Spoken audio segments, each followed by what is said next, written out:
Bonjour, je m'appelle Isa et représente MetaWeb, partenaire Gold de Bitrix24.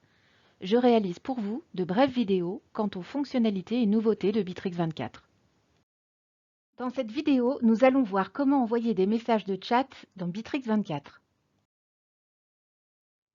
Pour commencer une nouvelle conversation, cliquez sur le bouton « Créer un chat » et sélectionnez un type de chat. Entrez alors dans le champ correspondant le nom ou le prénom ou l'adresse email de la personne avec qui vous voulez chatter. Les conversations sont triées selon la date et l'heure du dernier message. Vous pouvez envoyer des messages aux collaborateurs dont le statut est hors ligne. Le message sera livré lorsque ce collaborateur se connectera au compte Bitrix24. De plus, ce message sera affiché dans l'historique des messages. Cliquez sur la petite flèche à côté d'un message pour ouvrir le menu d'actions. La liste des actions disponibles dépend du type de message. Pour vos propres messages, les actions disponibles sont citer le message, créer une tâche, discuter dans un nouveau chat, discuter dans le flux d'activité, modifier le message, supprimer le message. Pour les messages reçus, les actions disponibles sont marquer comme non lu, citer le message, créer une tâche, discuter dans un nouveau chat, discuter dans le flux d'activité.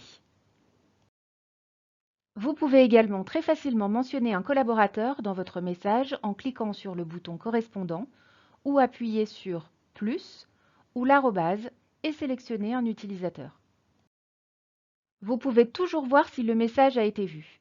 Les messages affichés ont le statut « Le message a été consulté ».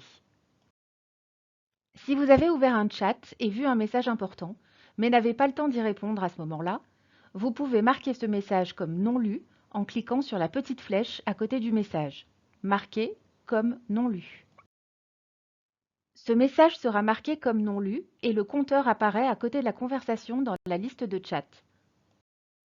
Vous pouvez configurer les raccourcis clavier utilisés pour envoyer des messages en cliquant sur le bouton Enter dans le coin inférieur droit. Vous pouvez basculer entre Enter et CTRL plus Enter. De plus, vous pouvez modifier la taille de la boîte de saisie en faisant glisser son bord supérieur. Vous pouvez envoyer des fichiers dans les chats en cliquant sur le trombone, puis en cliquant sur Sélectionner sur ordinateur ou Sélectionner sur mon drive selon l'emplacement de votre fichier. Le fichier sera alors envoyé. Il peut alors être téléchargé ou enregistré dans le drive selon votre choix. Il existe une autre façon d'envoyer un fichier.